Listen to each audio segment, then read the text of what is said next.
মন্দির নিয়েও কারোর কোনো সমস্যা নেই, মসজিদ নিয়েও কোনো সমস্যা নেই, কিন্তু এটা বোঝাই যাচ্ছে যে নামকরণ করা হয়েছে এবং এটা বিজেপির কাছ থেকে একটা মোটিভেশন সেটা রয়েছে, উস্কানি দেওয়ার একটা মোটিভেশন রয়েছে। এখানে যে এই peace and law and order রয়েছে সেটাকে নষ্ট করার চেষ্টা করা হচ্ছে এবং হুমায়ুন কবির অবশ্যই বিজেপির দেখানো পথে চলছেন। কাজে all the best to him, বাংলার মানুষ যোগ্য জবাব দেবে। ঘোষ বলছে মন্দির মসজিদ নিয়ে কোনো কিছু নিয়ে অসুবিধা নেই, অসুবিধা থাকবে কেন? তোমরা তো শিক্ষা, শিল্প, স্বাস্থ্য, মানুষের যেগুলো প্রয়োজনীয় জিনিস সেগুলোকে টুপি পরিয়ে দিয়ে তোমরা ধর্ম দেখাচ্ছ, অসুবিধা বলবে কোথা থেকে?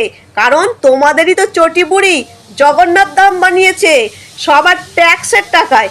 তুমি এখন অসুবিধা বললে রক্ষে আছে? আর এদিকে রইল মসজিদ।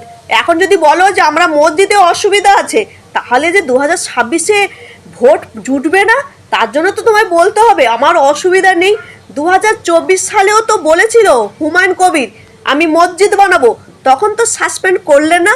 হ্যাঁ, তখন ফায়দা লুটেছিলে, অধীর চৌধুরীকে হারানোর জন্যই হুমায়ুনকে ব্যবহার করেছিলে। আর এখন নাটক করছো, কোনোতেই অসুবিধা নেই।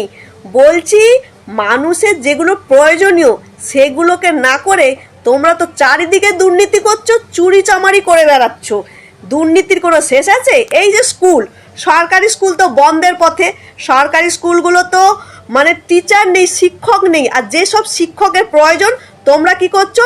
কেউ পাস করে না, কেউ র্যাঙ্ক জাম্প করছে, কেউ সাদা খাতা জমা দিচ্ছে, তাদেরকে চাকরি দিয়ে দিচ্ছ টাকার জন্য। আর রইল বাকি, তাও আবার হচ্ছে 9-10 বছর পরে। তোমরা শিক্ষক নিয়োগ করছো না, স্বাস্থ্যের তো 12টা বাজিয়ে দিয়েছো। তাই তোমরা এখন মন্দির মসজিদকে এখন ওইটাই উপায় নিয়েছো, ওই মন্দির মসজিদ ওই ধর্ম দেখিয়ে ভোট নেওয়া।